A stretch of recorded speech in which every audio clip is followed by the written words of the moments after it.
জিবরাইল আলাইহিস সালাম ইতিহাসে হিউম্যান হিস্ট্রিতে মাত্র একবার মানুষের রূপ ধরে পাবলিক প্লেসে এসেছিলেন, যখন নবী সাল্লাল্লাহু আলাইহি ওয়াসাল্লাম মসজিদে বসেছিলেন আর সাহাবীরা এভাবে তাকে ঘিরে ধরেছিলেন। এরকম একটা সময় জিবরাইল আলাইহিস সালাম মানুষের রূপ ধরে মসজিদে এসেছেন। সহিহ মুসলিমের 9 নম্বর হাদিস, মিশকাতের 2 নম্বর মেবি হাদিসটা। তিনি আসলেন, এসে রাসূলের এই হাঁটুর সাথে হাঁটু লাগিয়ে দিয়ে বসলেন, আর সবাই অবাক হয়ে তাকায় আছে তার দিকে। এটা আবার কোন মানুষ?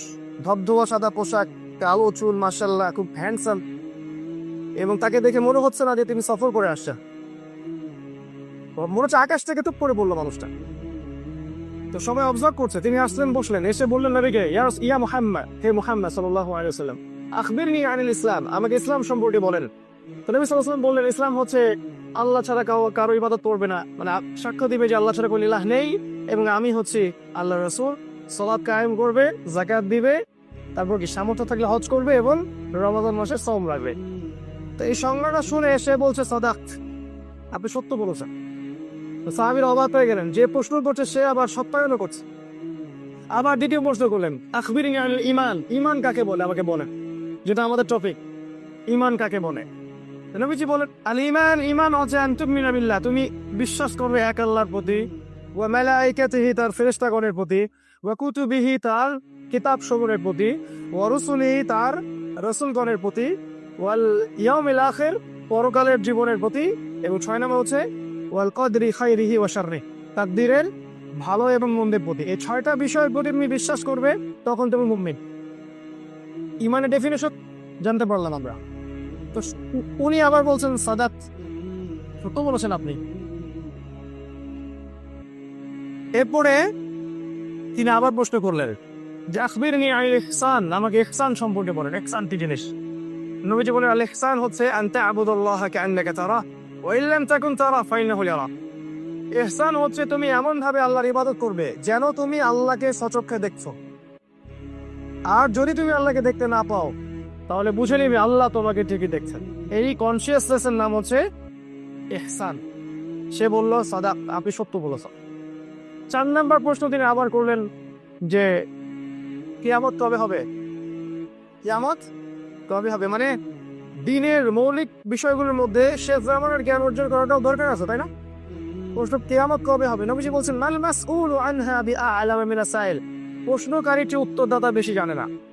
মানে কবে কিয়ামত হবে আমরা কেউ জানি না। তারপর তিনি আবার 5 নম্বর প্রশ্ন করছেন যে আখবিরনি আন আমাতিহা, কিছু এই যে আলামত বলে দেন দেখি।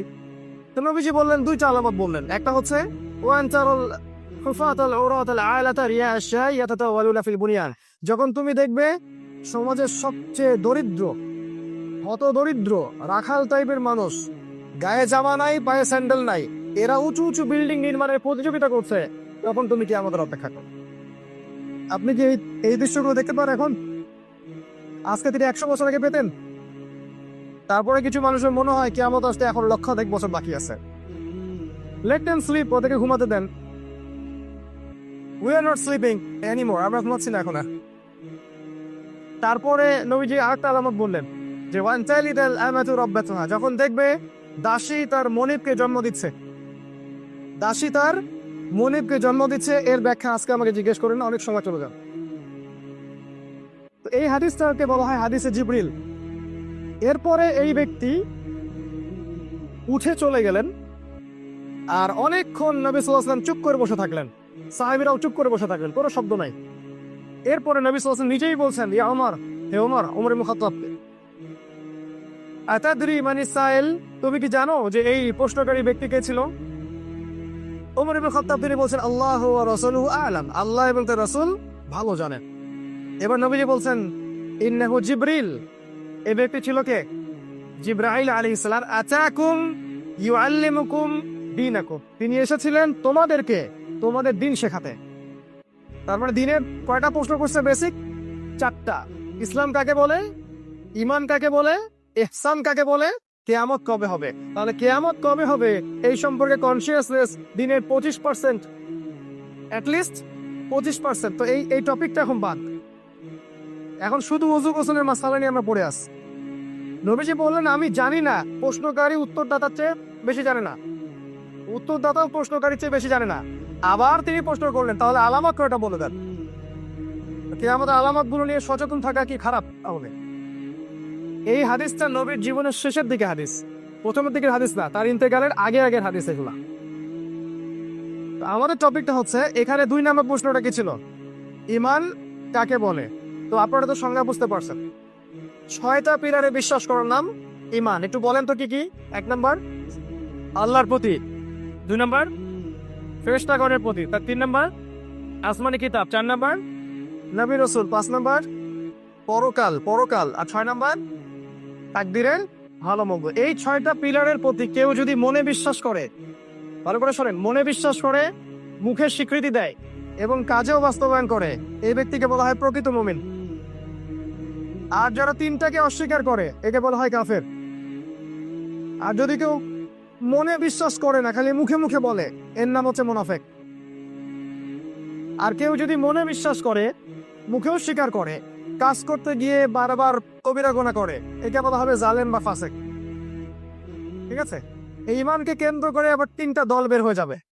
একদল মনে করে খালি মনে বিশ্বাস করলেই আরাফ, কাজে বাস্তবায়নের কোনো দরকার নাই। ভালো করে বোঝেন, মনে বিশ্বাস করছি, মুখে লা ইলাহা ইল্লাল্লাহ বলছি, যথেষ্ট, কাজের কোনো প্রয়োজন নাই। এই শ্রেণীর মানুষকে বলা হয় মুরজিয়া। কি বলা হয়? মুরজিয়া, মানে শৈথিল্যবাদী। আর এখন সারা মুসলিম ওয়ার্ল্ডগুলোর মধ্যে বেশিরভাগই মুরজিয়া, সবাই শৈথিল্যবাদী। ওই যে লা ইলাহা ইল্লাল্লাহ পড়ছি, জান্নাতে চলে, সব, কাজের কোনো দরকার নাই। আরেক দল আছে যারা মনে করে যে একজন ব্যক্তি লা ইলাহা ইল্লাল্লাহ পড়েছে, মুখে স্বীকৃতি দিয়েছে, মনে বিশ্বাস করেছে, কাজ করতে গিয়ে যদি কবিরা গুনাহ করে ফেলে কাফের হয়ে গেল। কাজ করতে গিয়ে যদি কেউ কবিরা গুনাহ করে ফেলে তাহলে সে কাফের হয়ে যায়, এমনও কিছু মানুষ মনে করে। যারা মনে করে, ভালো করে বোঝেন, যারা মনে করে যে কবিরা গুনাহ করলে কোনো ব্যক্তি কাফের হয়ে যায়, এদেরকে বলা হয় খারেজি। যারা পেট্রো ডলার নিয়ে কথা বলে ওদেরকে খারেজি বলে না, যারা মুভমেন্টকে নিয়ে কথা বলে ওদেরকে খারেজি বলে না, যারা অনন্য কনসেপ্ট নিয়ে কথা বলে এদেরকে খারেজি বলে না, যারা কথা বলে ওদেরকে খারেজি বলে না, যারা নির্যাতিত মুসলিম উম্মার পক্ষে কথা বলে এদেরকে খারেজি বলে না। খারেজি কাদেরকে বলে? যারা বিশ্বাস করে কবিরা গুনাহ করলে কোনো ব্যক্তি কাফের হয়ে যায়, এদেরকে খারেজি বলে। যারা ইসলামের নামে এই সকল জঙ্গিবাদ বা সন্ত্রাসবাদে জড়িয়েছে, এদের আকীদা কি জানেন? এরা বিশ্বাস করে যে কেউ কবিরা গুনাহ করলেই কাফের হয়ে যায়, এজন্য মারা যায়। এজন্য দেখবেন মুসলিম কান্ট্রিগুলোতে এরা এভাবে বিশৃঙ্খলা সৃষ্টি করে বেড়াচ্ছে। আর ওরা মনে করে কবিরা গুনাহ করলেই কি হয়, কাফের হয়ে যায়। কাফের হয়ে গেলে তো মারা যায়, ওর সেন্সে আর কি। এই বিষয়গুলো যেহেতু আমাদের সব মহলে চর্চা হয় না, এদের ওরা জানে না আসলেই কারা মুরজিয়া, কারা খারেজি, কারা সন্ত্রাসী, কারা কি, বুঝতে পারে না। ঈমানকে কেন্দ্র করে আলোচনা, ঈমানকে কেন্দ্র করে কেউ যদি শৈথিল্যতা প্রদর্শন করে একে বলা হয় মুরজিয়া। আগে চরম পন্থায় চলে যায় একে বলা হয় খারেজি। আর মধ্যম পন্থা কারা? আহলে সুন্নাহ ওয়াল জামাআহ। তারা বিশ্বাস করে যে মনে বিশ্বাস জরুরি, অবশ্যই মুখে স্বীকৃতিও জরুরি এবং কাজে বাস্তবায়নও জরুরি, কিন্তু কাজে বাস্তবায়ন করতে গিয়ে কেউ যদি কবিরা গুনাহ করে ফেলে সে ব্যক্তি কাফের হয়ে যায় না, বরং তার তওবার দরজা খোলা থাকে। কথা কি বুঝতে পারছেন?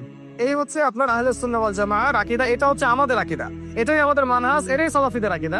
সালফে সালিহিন এই আকীদা ফলো করে। তো আল্লাহ পাক এই মুমিনদেরকে বলছে। আরেকটা পয়েন্ট আছে, সেটা হলো আমরা ওযু ভঙ্গের কারণ অনেকে জানি, ঈমান আমার ভঙ্গ হয়ে যায় এই কারণ আবার অনেকে জানি না। 10টা কারণ আছে ঈমান ভঙ্গের, এগুলো একটু ওয়েবসাইট ঘেটে দেখে নেবেন।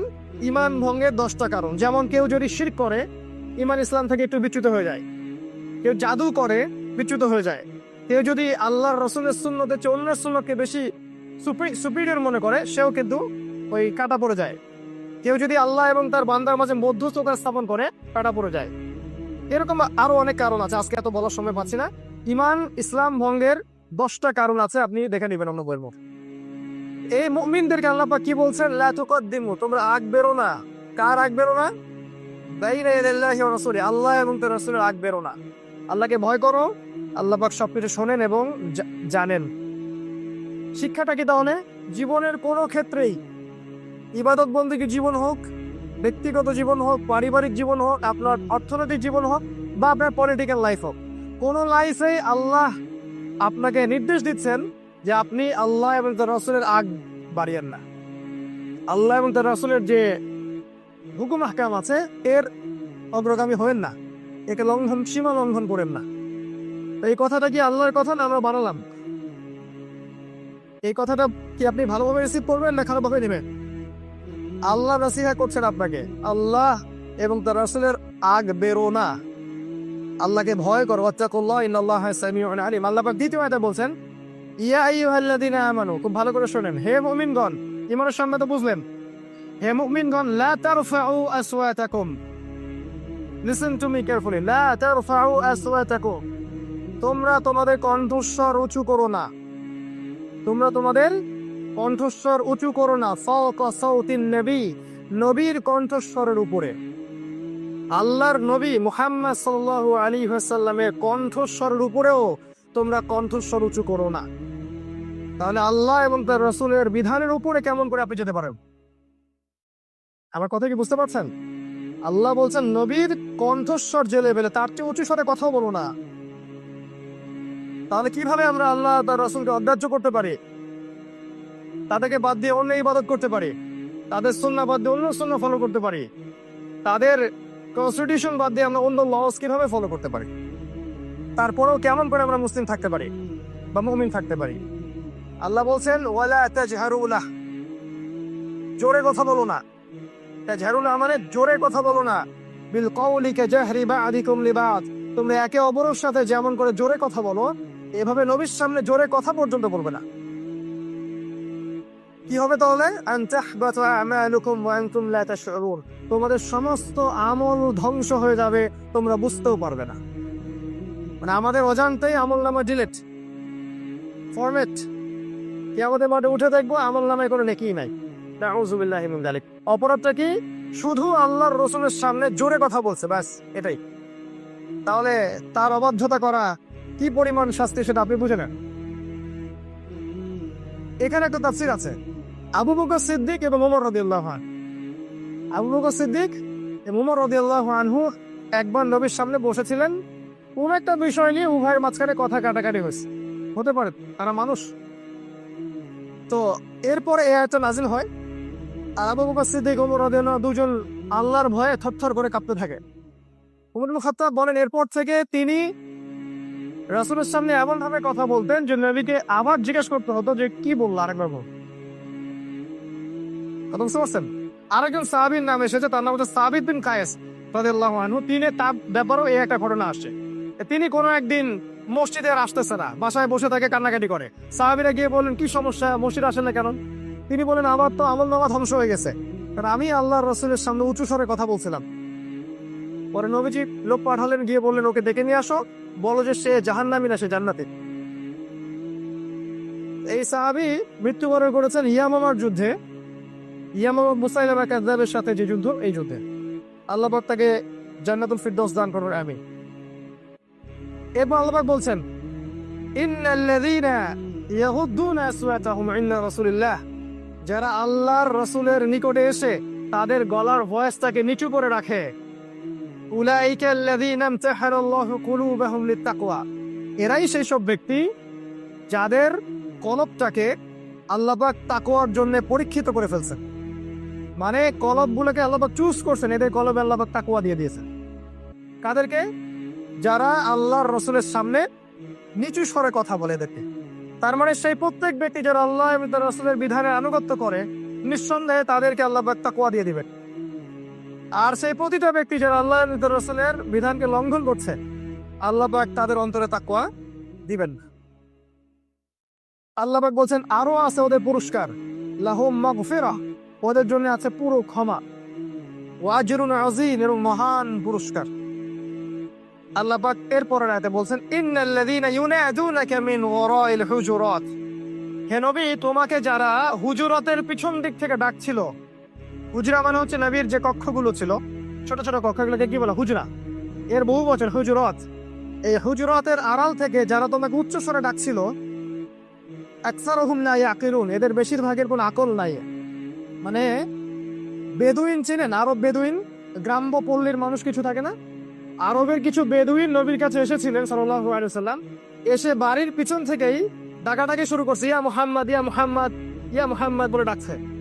আমাদের কাছে আসেন, বের হন। ওদের কাছে ম্যানার নাই, আসলে ম্যানারলেস। আমার কাছে মনে হয় স্টিল তারা ম্যানারলেস, স্টিল ম্যানারলেস। যাই হোক, তো এই এর এর পরিপ্রেক্ষিতে নবী কিন্তু কোনো কথা বলেননি যে আমাকে এভাবে ডেকো না বা কি বেয়াদবের মতো কথাবার্তা শুরু করছো, কিচ্ছু বলেননি নবী সাল্লাল্লাহু আলাইহি ওয়াসাল্লাম।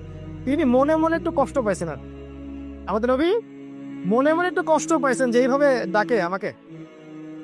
আল্লাহ পাক তার নবীর মনের কষ্ট সহ্য করেন নাই, আয়াত নাজিল করে দিছে। তাহলে আজকে নবীকে প্রকাশ্যে তারা কষ্ট দেয়, ওদের কি হবে চিন্তা করছেন কখনো? আল্লাহ পাক বলছেন, ওয়ালাউ আন্নাহুম সাবারু, যদি ওরা সবর করত, লাকানা খায়রাল লাহুম হাত্তা তাখরুজা ইলাইহিম লাকানা খায়রাল লাহুম, যতক্ষণ তুমি ওদের কাছে বের হয়ে আসো এই পর্যন্ত ওরা যদি সবর করত, এটা ওদের জন্য উত্তম হতো। আল্লাহু গফুর রহিম, আল্লাহ পাক ক্ষমাশীল পরম দয়ালু। আল্লাহ পাক মানে মাফ করে দিয়েছেন তারপরে ওর ইন্নাল্লাহা গফুরুর রহিম। তাহলে আমরা একটা আদব শিখলাম।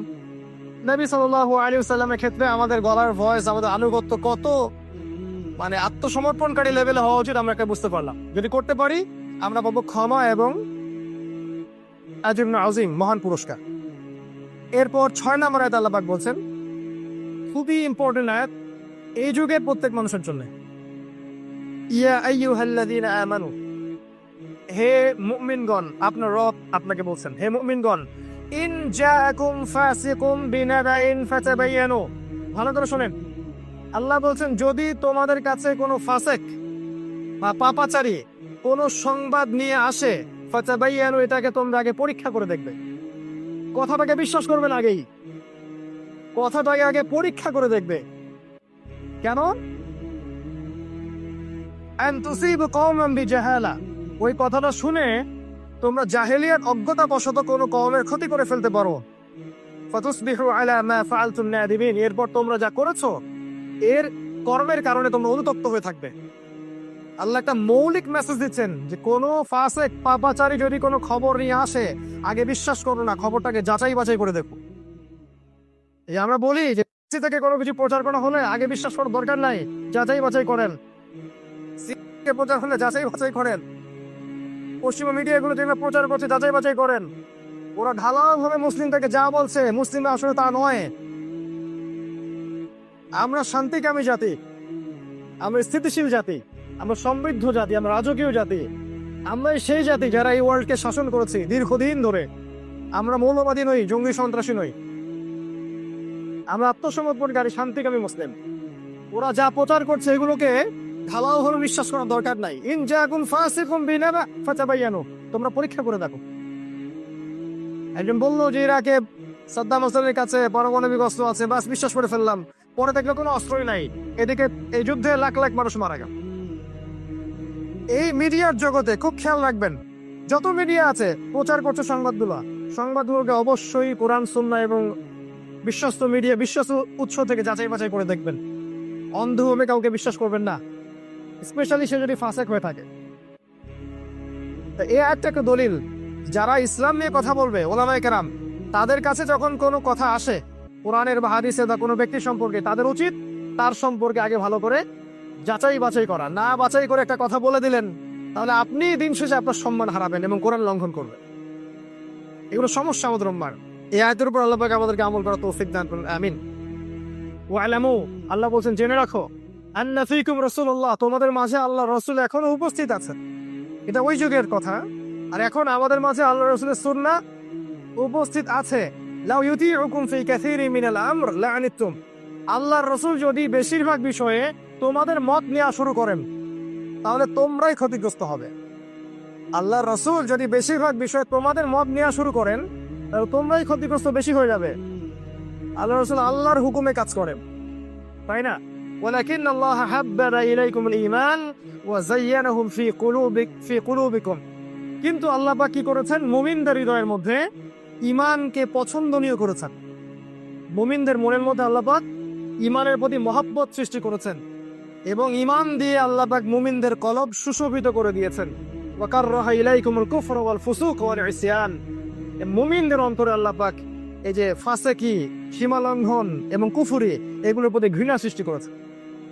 তাহলে বুঝে নেন, যদি আপনার মনের মধ্যে কুফরি, সীমা লঙ্ঘন এবং পাপাচারের বিরুদ্ধে কোনো ঘৃণাই না থাকে, তাহলে বুঝতে হবে যে মনের মধ্যে ইমানের অবস্থা খারাপ। কথা কি বুঝতে পারছি?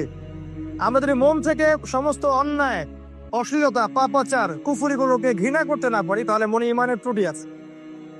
তাদের ইমান পরিপূর্ণ যারা এগুলোকে ঘৃণা করতে পারে, উলাইকা হুমুর রাশিদুন, আল্লাহ পাক বলছে এরাই হচ্ছে সুপথ প্রাপ্ত, এরাই সুপথ প্রাপ্ত। ফাদলাম মিনাল্লাহি ওয়া নি'মা, এগুলো আল্লাহর পক্ষ থেকে অনুগ্রহ এবং নিয়ামত। ওয়াল্লাহু আলিমুন হাকিম, আল্লাহ পাক হচ্ছেন আলিম, মহাজ্ঞানী এবং হাকিম, প্রজ্ঞাময়। এবার আসেন আরেকটা ফেজ, আল্লাহ পাক বলছেন মুমিনদের সামাজিক অবস্থা। ওয়াইন তাইফাতানি মিনাল মুমিনিন, খুব ভালো করে শুনি আমরা যারা ধর্মীয় সেক্টরে আছি এবং অন্যান্য সেক্টরে আছি। ওয়াইন তাইফাতানি মিনাল মুমিনিন, মুমিনদের মধ্যে দুইটা দল যদি ইখতাতালু, একে অপরের সাথে দ্বন্দ্বে লিপ্ত হয়, যুদ্ধে লিপ্ত হয়, সংঘাতে লিপ্ত হয়, তাহলে আমাদের কাজ কি? ফাসলিহু বাইনাহুমা, তাদের মাঝে ইসলাহ করে দাও। আল্লাহ বলছেন যদি মুমিনদের মাঝে এরকম দুইটা দল একে অপরের সাথে লড়াই করে, সংঘাত করে, বা কি বলবো, কলিউশন লিপ্ত হয়, আমাদের দায়িত্ব হচ্ছে উভয়ের মাঝখানে ইসলাহ সংশোধন করে দেয়া। তাহলে কি হবে? আয়াতটা শেষ করি। আল্লাহ পাক এরপরে বলেছেন ফাইন বাগাত ইহদাহুমা আলাল উখরা, ইসলাহ করে দেওয়ার পরেও যদি এক দল আরেক দলের উপর চড়াও হয়, জুলুম করে, ফাকাতিলুল লাতী তাবগী, যে দলটা সীমা লঙ্ঘন করছে ওর বিরুদ্ধে তোমরা যুদ্ধ করো। হাত্তা তাফিআ ইলা আমরিল্লাহ, যতক্ষণ না আল্লাহর আদেশ নেমে আসে, মানে আল্লাহর ফয়সালা নেমে আসে। ফাইন ফাত, এরপর যদি ওরা বিরত হয়ে যায়, ফাসলিহু বাইনাহুমা বিল আদলি ওয়া আকসিতু, যদি ওরা বিরত হয়ে যায় তাহলে উভয়ের মাঝখানে আবার ইসলাহ করে দাও, সংশোধন করে দাও, ন্যায়ের মানদণ্ডে, এবং আকসিতু, ন্যায় বিচার প্রতিষ্ঠা করো, উভয়ের মাঝখানে ন্যায় বিচার প্রতিষ্ঠা করো। ইন্নাল্লাহা ইউহিব্বুল মুকসিতিন, আল্লাহ পাক এই মীমাংসাকারীদেরকে পছন্দ করেন। এখান থেকে মেসেজ কি পেলাম? যদি আমরা দেখি আমাদের উম্মাহ, এই মুসলিম উম্মাহ একে অপরের সাথে লড়াইয়ে লিপ্ত আছে, ধর্মীয় ক্ষেত্রে হোক, সামাজিক ক্ষেত্রে হোক, বা পলিটিক্যাল ক্ষেত্রে, আমাদের দায়িত্ব হচ্ছে উভয়ের মাঝে ইসলাহ করে দেয়া। ইসলাহ করার পর যদি কেউ কারো প্রতি সীমা লঙ্ঘন করে, তখন মাজলুমের পক্ষ নেওয়া উচিত, জালেমের পক্ষ নয়। এরপর যদি তারা আবার সংশোধন হয়ে যায়, আবার ইসলাহ করে দেয়া। এবং আল্লাহ পাক বলছেন আল্লাহ পাক ইসলাহকারীকে পছন্দ করেন। আপনি আপনার এই ধর্মীয় দৃষ্টিকোণে তাকান, দেখবেন আমাদের মধ্যে শত শত দল আছে না? আছে না, নাকি নাই? এদের মাঝখানে ইসলাহ করা আমাদের দায়িত্ব। এই জন্যই আমরা বলেছি যে সবাই মিলে একটা কমিউনিটিতে আসতে হবে। আমাদের সবচেয়ে বড় পরিচয় হবে আমরা মুসলিম। হানাফি আমার ভাই, সালাফি আমার ভাই, দেওবন্দি আমার ভাই, তাবলিগ আমার ভাই, সবাইকে ভাই মনে করতে হবে। ওয়ান উম্মাহ কনসেপ্টে একটা কমিউনিটি করে তুলতে হবে। এটা ইসলাম এবং সংশোধনের প্যাটার্ন। একইভাবে যখন পলিটিক্যাল লাইফে দেখবেন তারা সবাই কিন্তু মুসলিম মুমিন। কেউ যদি কুফরি করে থাকে সেটা আল্লাহ তার হিসাব নেবেন, বাহ্যিকভাবে বলছি। তারাও বিভক্ত, তারা বিভিন্ন দলে বিভক্ত, একে অপরের উপর চড়াও হচ্ছে। ওদের মাঝখানে আমাদের ইসলাম সংশোধন করা উচিত, ওদেরকে বোঝানো উচিত যে আপনারা ওয়ান উম্মার অন্তর্ভুক্ত, আমরা সবাই একটা উম্মাহ। আসলে শয়তানি সভ্যতা, আল্লাহ দুশ্মনরা চেয়েছিল আমরা যেন ধর্মীয় ভাবে বিভক্ত হয়ে থাকি আর পলিটিক্যালি বিভক্ত হয়ে থাকি, যাতে করে একটা উম্মাহ টুকরা টুকরা হয়ে থাকে, আমাদেরকে শাসন করা ওদের জন্য সহজ হয়। আসলে বাস্তবতা এটাই হয়েছে, আমরা বুঝতে পারি নাই। এখনো যদি সতর্ক না হই, আগামীতে আরো ক্ষতি হবে। আল্লাহ পাক বোঝার তৌফিক দান করুন। হ্যাঁ, এরপর আল্লাহ পাক বলছেন একটা চিরায়াত আয়াত, ইন্নামাল মুমিনুনা ইখওয়া, প্রত্যেকটা মুমিন হচ্ছে একে অপরের ভাই। প্রতিটা মুমিন একে অপরের ভাই। ফাসলিহু বাইনা আখাওয়াইকুম, তোমরা তোমাদের ভাইদের মাঝখানে ইসলাহ এবং সংশোধন করে দাও। ওয়াত্তাকুল্লাহ, আল্লাহকে ভয় করো। লাআল্লাকুম তুরহামুন, যাতে করে তোমরা রহমত প্রাপ্ত হতে পারো। আর আল্লাহ বলছেন সমস্ত মুমিনরা ভাই, আর আমরা এখন বলছি যে ওই দল জাহান্নামী আর ওই দল জান্নাতি, এই দল এটা আর ওই দল শ্রমুক, আমি হকের ডিলার, আমার কাছে আসো জান্নাতের সার্টিফিকেট নিয়ে চলে যাও। ও খারেজি আর ও অমুক আর ও তমুক, ও সন্ত্রাসী ও জঙ্গি, আমি হকের ডিলার, আমার কাছে আসো, জান্নাতের লিস্ট লাগবে নিয়ে যাও। আল্লাহ বলছেন আমরা সবাই ওয়ান উম্মাহ। আর ওয়ান উম্মাহ কনসেপ্টে কথা বলার কারণে আমরা হয়ে যাচ্ছি বিতর্কিত। সুবহানাল্লাহ। তাহলে আমরা কি সেক্টরিয়াল ডিভিশনের কথা বলবো? একটা দল খুলে বলবো সবাই আমার দলের ফর্ম পূরণ করেন? আপনি যদি আমার দলের ফর্ম পূরণ না করেন তাহলে আপনি আর জান্নাতীদের অন্তর্ভুক্ত না। যে আপনি আমার দলের ফর্ম পূরণ করেন তাহলে আপনি হকের মধ্যে আছেন, ফর্ম পূরণ করবেন না হকের মধ্যে আর নাই। এই কনসেপ্টে ভাই আমি বিশ্বাসী না। যদি কেউ বিশ্বাসী হয় সেটা তার চিন্তা, সে তার চিন্তা লালন করুক, let them do whatever they want, তাদেরকে করতে দেন তারা যেটা চায়। আর আমরা আমাদের যে মানহাজ বা যে তরিকা বা যে মতবাদ ফলো করছি এটাকে আমাদেরকে করতে দেন। আমরা তো তাদের মতবাদে লাঙল চালাতে যাই নাই। যদি এটাতে সে এগ্রি নাও করে তো লিভ আস অ্যালোন, আমাদেরকে একা ছেড়ে দেন, আমরা আমাদের মতো কাজ করতে থাকি। আমাদের চেষ্টা থাকবে প্রতিটা মুসলিম যেন একটা প্ল্যাটফর্মে আসে, এই চেষ্টা করে। এর জন্য নতুন কোনো দল খোলার দরকার নাই, দরকার মনের পরিবর্তন, যে ও আমার ভাই, বাস এনাফ, দ্যাটস অল। আপনার আমরা দেখেছি, দুঃখের সাথে বলছি যে আমরা দেখেছি একটা জামাত ছিল, সেখানে 1000 লোক ছিল, পরে দেখা গেল সেখান থেকে মসজিদ ভাঙলো। হ্যাঁ, ফরজ ওয়াজিব নিয়ে কিন্তু মসজিদ ভাঙেটাই যাবে, মুস্তাহাব মাসালা নিয়ে মসজিদ ভাঙছে, ভেঙে আরেকটা মসজিদ করছে, তারপরে আবার 1 কিলোর পরে আরেকটা মসজিদ, তারপরে আরেকটা মসজিদ, একটা রাস্তাতে 5টা মসজিদ। শুনলাম ওই প্রথম মসজিদটাই ছিল প্রথম আদি মসজিদ, বাকিগুলো ভেঙে ভেঙে হয়েছে। তো এরা মাসালা দিন কায়েম করে ফেলছে নাকি? এরা হকের চূড়ান্ত মানদণ্ড, এদেরকে দিয়ে উম্মার কোনো কল্যাণ নাই আসলে। সময়ের স্রোতে, ইতিহাসের স্রোতে এরা হারায় যাবে, এবং যারা সত্যিকার অর্থে উম্মাকে ইউনাইটেড করার চেষ্টা করবে ইনশাআল্লাহ এরা সাস্টেইন করবে ইনশাআল্লাহ। আল্লাহ পাক আমাদেরকে ভাই বলেছেন, আর এবার আল্লাহ পাক কি বলছেন শুনুন। ইয়া আইয়ুহাল্লাযীনা আমানু, হে মুমিনগণ, লা ইয়াসখর, ভালো করে শুনুন, লা ইয়াসখর কওমুম মিন কওম, কোন কওম যেন অন্য কোন কওমকে, কোন কওম অন্য কোন কওম যেন তুচ্ছ তাচ্ছিল্য না করে। আসা আন ইয়াকুনু খায়রাম মিনহুম, হতে পারে যাকে তুচ্ছ করা হচ্ছে, যাকে উপহাস করা হচ্ছে, ওই কওম এই কওমের চেয়ে অনেক বেশি উত্তম।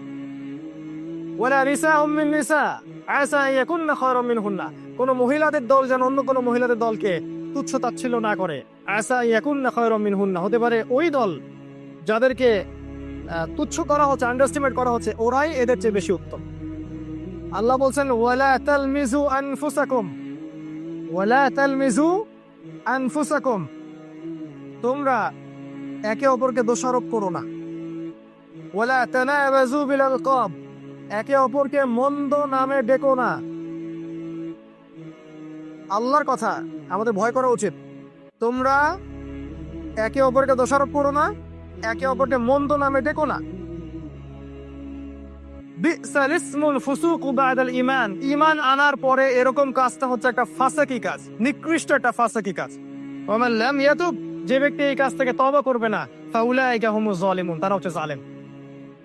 তারা যে জালেম কে বললো? আল্লাহ বললেন। তাহলে এই আয়াতে আল্লাহ পাক বলছেন আমরা যেন নিজেদেরকে নিয়ে আত্ম অহমিকায় না ভুগি, যে আমি সুপিরিয়র আর সে হচ্ছে নরকের কিচ, নর্দমার কিচ, এইসব কথা যেন আমরা না বলি।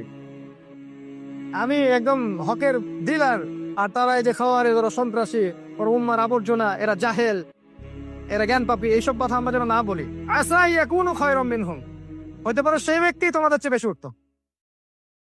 ওয়ালা তানাবাজু বিল আলকাব, বন্ধ নামে টাইটেল দিয়ে ডেকো না। বিসাল ইসমুল ফুসুকু বাদাল ঈমান, ঈমান আনার পরে এটা ফাসাকি কাজ, নিকৃষ্ট ফাসাকি কাজ। ওয়া মান লাম ইয়াতুব, যে ব্যক্তি এগুলো থেকে তওবা করে না, ফাউলাইকা হুমুজ জালিমুন, সে ব্যক্তি জালেম। আল্লাহ পাক আরো বলছেন তার পরের আয়াতে, ইয়া আইয়ুহাল্লাযীনা আমানু, হে মুমিনগণ, ইজতানিবু কাসীরাম মিনাজ জন, ভালো করে শুনেন, ইজতানিবু কাসীরাম মিনাজ জন, এই জেনারেশনের সবচেয়ে বড় সমস্যা, বাঙালি জাতির, বাঙালি মুসলিম জাতির সবচেয়ে বড় সমস্যা। ইজতানিবু কাসীরাম মিনাজ জন, তোমরা বেশি বেশি ধারণা করা থেকে বিরত থাকো, বেশি বেশি ধারণা করা থেকে বিরত থাকো। ইন্না বা'দাজ জন্নি ইসম, বেশ অনেক ধারণা আছে যেগুলো হচ্ছে পাপ, সব ধারণা সঠিক না, অনেক ধারণা হচ্ছে পাপ। ওয়ালা তাজাসসু, তোমরা এই যে গোয়েন্দাগিরি করতে চাও না, মানে হচ্ছে তোমাদের ভাইয়ের দোষ ত্রুটি গোপনে অন্বেষণ করতে চাও না। ওয়ালা ইয়াগতাব বা'দুকুম বা'দা, একে অপরকে গীবত করো না, গীবত তো বুঝি, দোষ চর্চা করো না। আইয়ুহিব্বু আহাদুকুম, তোমাদের মধ্যে কেউ কি পছন্দ করবে আইয়াকুলা লাহমা আখিহি মাইতান, তোমাদের কোনো মৃত ভাইয়ের গোশত ভক্ষণ করতে? ফাকারিহতুমুহু, তোমরা তো এটাকে নিঃসন্দেহে অপছন্দ করবে। ওয়াত্তাকুল্লাহ, আল্লাহকে ভয় করো। ইন্নাল্লাহা তাওয়াবুর রহিম, নিশ্চয় আল্লাহ পাক তওবাকারী, তওবা কবুলকারী এবং অতিশয় দয়াময়। আল্লাহ আয়াতে বলেছেন বেশি বেশি ধারণা করো না, অনেক ধারণা, এগুলো হচ্ছে পাপ, ঠিক না ধারণাগুলা। আর একে অপরের পিছনে দোষ খুঁজে বেরো না। এই যে অনলাইন মানে কি, একে অপরের দোষ খুঁজে বের করা। এই আলেমের কি হয়েছে, ওই কি ওখানে বক্তব্য দিচ্ছে, একটা বক্তব্যের পুরোটা শুনে বলবে হ্যাঁ এই 55 মিনিটে কি একটা ভুল পাইছে, মাশাআল্লাহ। আপনি ইমাম আবু হানিফাকে যদি এখানে দাঁড় করা দেন এবং রেকর্ড করতে থাকেন তার বক্তব্য, এই রেকর্ডিং সিস্টেমের মধ্য দিয়ে, তার মুখ থেকে কি কোনো স্লিপ অফ টাং বের হতে পারে না? দু একটা কথা এদিক করে যেতে পারে না? ওইটা ফাইন্ড আউট করে বলবে এই যে এ বাতিল, এই যে ভুল বলছে, এর আসলে জ্ঞান নাই, এ খারেজি, পাপি, জ্ঞান পাপি। ওকে ফাইন, আপনি একটা বক্তব্য দেন না 1 ঘন্টা, আমরা রেকর্ড করি, তারপর দেখি আপনি কত বেচা দিতে পারেন। আপনি দেন না। মানুষ তো বুঝতেই পারতেছে সবকিছু কি হচ্ছে এখন। আরো দেখবেন খেয়াল করে যে যদি দেখে কারো প্রোফাইল খুব পরিষ্কার, তার পরিবারের দোষ ধরা শুরু করবে। দেখবে একজন আলেমের সবকিছু প্রোফাইল মাশাআল্লাহ সুন্দর, এবার দেখবো পরিবারের কি অবস্থা আছে। মানে বিতর্কিত করতেই হবে আর কি। আপনি যদি বিতর্কিত করতে চান, এমন কোন ব্যক্তি পাবেন না এই পৃথিবীতে এখন যাকে আপনি বিতর্কিত করতে পারবেন না। আর এমন কোন মানুষ এখন পৃথিবীতে বেঁচে নাই যে ব্যক্তি 100% পিউরিফাইড, কখনো পারবেন না। আপনি দোষ চর্চা করছেন, খুঁজে বের করছেন, আমি যদি খুঁজতে যাই আপনারা 100টা দোষ বের করতে পারবো। আল্লাহর কোরআনের উপর আমাদের ফেথ আছে, আল্লাহর হুকুম মেনে চলি বলে আমরা এটা করতে যাব না। আমরা কখনো ভাইয়ের গীবত তহমত খুঁজতে যাই না, গীবত করি না, দোষ খুঁজতেও যাই না। এটা সময়ের অপচয়, হায়াতের অপচয়, জীবনের অপচয়, আমল নামায় গোনা ভারী হবে। বিশ্বাস করেন, প্রতিটা গীবতের হক আদায় করতে হবে। কিয়ামতের মাঠে উঠে দেখবেন অনেক মানুষ দাঁড়ায় আছে, দাঁড়ায় বলবে আল্লাহ এই ব্যক্তি আমার গীবত টিবত করে বানাইছিল, আমার কাছে টাকা নিয়েছিল, ধার শোধ করে নাই, আমাকে অপবাদ দিচ্ছে, এই করছে সেই করছে, আল্লাহ আজকে আমি তার কাছ থেকে নেকি চাই। তখন ওই ব্যক্তি নেকি দিতে হবে। নেকি দিতে দিতে যদি নেকি শেষ হয়ে যায়, তখন ওর গোনা এর আমল নামায় যুক্ত করা হোক। এরাই জান্নাতে চলে যাবে, এই জাহান্নামে চলে যাবে। নবী সাল্লাল্লাহু আলাইহি ওয়াসাল্লাম মিরাজের রাতে গিয়েছেন, যখন দেখেছেন একদল লোক, এই যে তামার নখগুলো হচ্ছে তামার নখ দিয়ে এরকম করে গালগুলো খামচে দিচ্ছে আর ওই গোশতগুলো খাচ্ছে। নবী সাল্লাল্লাহু আলাইহি ওয়াসাল্লাম বললেন এরা কারা? জিবরাইল আলাইহিস সালাম বললেন এরা হচ্ছে আপনার উম্মতের গীবতকারী ব্যক্তিরা, পরনিন্দা করতো, গীবত করতো, এরা আজকে এই শাস্তি দেওয়া হচ্ছে। আমরা আল্লাহর কাছে তওবা করি, আমরা যেন অন্য ভাইয়ের দোষ খুঁজতে না যাই। স্পষ্ট দোষ দেখা গেলে সেটা আপনি নেন, স্পষ্ট দোষ, ওটাকে জাসুসি করে খুঁজে বের করতে চায় না, তাহলে আল্লাহ পাক আপনাকে ঘরের মধ্যে অপমান করে দিবেন ইনশাআল্লাহ। জানেন, যদি কেউ কোনো মুসলিম ভাইয়ের সম্মান হানি করার জন্য ওর পিছনে লেগে থাকে, আল্লাহ পাক এই ব্যক্তিকে তার ঘরের মধ্যে অপমান করে দিবে, শাস্তি। গীবত করতে যায় না, আল্লাহকে ভয় করেন, জাসুসি করতে যায় না, আর তওবা করেন। আল্লাহ পাক তওবাকারীদেরকে ভালোবাসেন। জি, আল্লাহ পাক তওবাকারীকে ভালোবাসা। আরেকটা পয়েন্ট বলবো, যারা শোনেন, যারা বেশি বেশি গীবত করবে, সমালোচনা করবে, দোষ চর্চা করবে, চগলখুরি করবে, পরনিন্দা করবে এবং অশ্লীল কাজে লিপ্ত থাকবে, এদের মনের ভিতর থেকে আল্লাহর নূর উঠে যাবে, হৃদয়টার মধ্যে জুলুমাত পয়দা হবে, মনটা হয়ে যাবে একটা বিস্টের মতো, জানোয়ারের মতো মন হয়ে যাবে, কথাবার্তার ধরন, এগ্রেশন মনে হবে যে কুকুরের মতো ঘেউ ঘেউ করতেছে, ভিতরের মধ্যে নূর চলে গেছে কিন্তু। আর যার মধ্যে আল্লাহর পক্ষ থেকে নূর আসবে, আপনি খেয়াল করে দেখবেন তার কথা মার্জিত, তার চলাফেরা মার্জিত, তার মনের মধ্যে প্রশান্তি, সুকুন, সে প্রতিটা কাজ খুব কমফোর্টেবলি করতে পারে, সাকিনা, প্রশান্তির সাথে। এটা নূরের ফজিলত। আল্লাহ পাক এর পরের আয়াতে বলেছেন ইয়া আইয়ুহান নাস, আমি শেষ করছি, শেষ করে আজান দিই ইনশাআল্লাহ, আমি অল্প সময় শেষ করে দিচ্ছি। ইয়া আইয়ুহান নাস, হে মানব জাতি। এবার আল্লাহ পাক পুরো মানব জাতিকে উদ্দেশ্য করে বলছেন ইন্না খলাকনাকুম মিন যাকারি ওয়া উনসা, নিশ্চয়ই আমি আল্লাহ তোমাদেরকে সৃষ্টি করেছি একজন পুরুষ একজন নারী থেকে। আমরা জানি আদম এবং হাওয়া আলাইহিস সালাম। তাহলে এখানে আপনার এই যে ধর্ম, আপনার বর্ণ, এই যে গোত্র, ভাষা, এই যে পার্থক্যগুলো আছে, এগুলো শুরুতে তাহলে ছিল না, সবাই একটা উৎস থেকে আসছে, তারা মুসলিমই ছিলেন, তারা দুজন কি ছিলেন? মুসলিম ছিলেন। আল্লাহ পাক বলছেন ওয়াজআলনাকুম শুউবান ওয়া ক্বাবাইলা লিতাআরাফু, এরপর আল্লাহ পাক তোমাদেরকে বিভিন্ন কবিলা এবং গোত্রে বিভক্ত করে দিয়েছেন। কেন? লিতাআরাফু, যাতে করে তোমরা একে অন্যের সাথে পরিচিত হতে পারো। ইন্না আকরামাকুম ইনদাল্লাহি আতকাকুম, তোমাদের মাঝে সে ব্যক্তি সবচেয়ে সম্মানিত আল্লাহর কাছে যে ব্যক্তি তোমাদের মধ্যে সবচেয়ে বেশি মুত্তাকি বা তাকওয়াবান।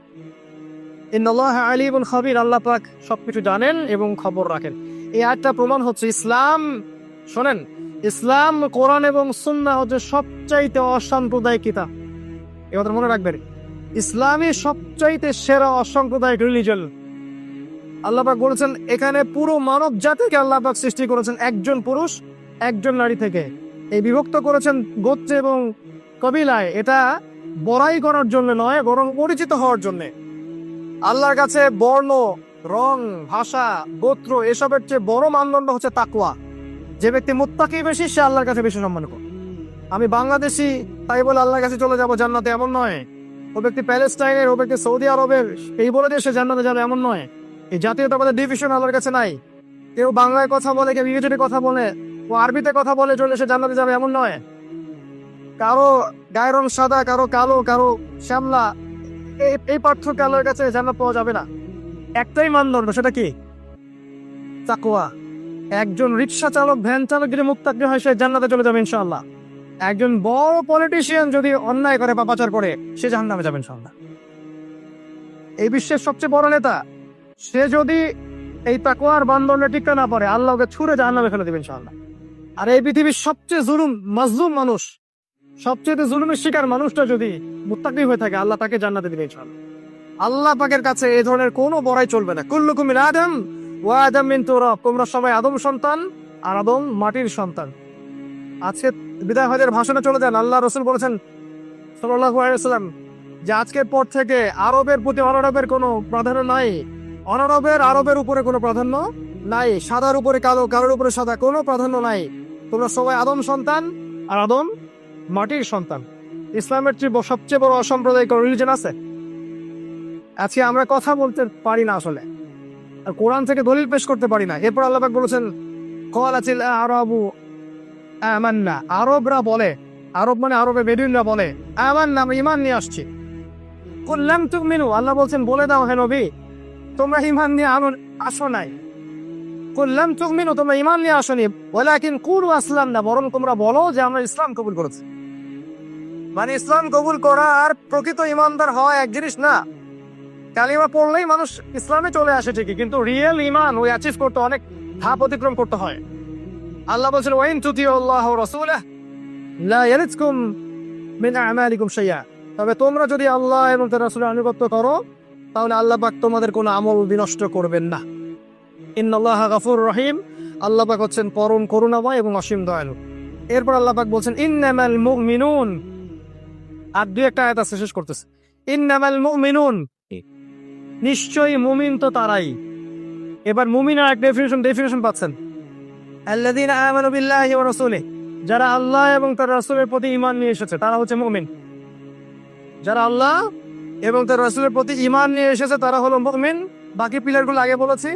সুম্মা লাম ইয়ারতাবু, ঈমান আনার পরে কোনো সন্দেহ পোষণ করে নাই। ঈমান আনার পরে শেকিং না, মুযাবযাবিনা বাইনাহুম, এমন না, একদম ইস্তেকামা আছে, কনস্ট্যান্ট ঈমানের উপরে। আল্লাহ এবং তার রাসূলের প্রতি ঈমান এনে তারা ইস্তেকামার মধ্যে আছে, তারা শেকিং না, নড়ে চড়ে যাচ্ছে না। ওয়ালাম সুম্মা লাম ইয়ারতাবু, সন্দেহ পোষণ করে না। আর কি করে? ওয়াজাহাদু বিআমওয়ালিহিম ওয়া আনফুসিহিম ফি সাবিলিল্লাহ, এবং আল্লাহর পথে তাদের মাল এবং জান দ্বারা জিহাদ করে। এই শব্দটা নিয়ে অ্যালার্জি সৃষ্টি করবেন না, এটা একটা ইবাদত। সন্ত্রাস কখনো জিহাদ নয়, আর জিহাদ কখনো সন্ত্রাস নয়।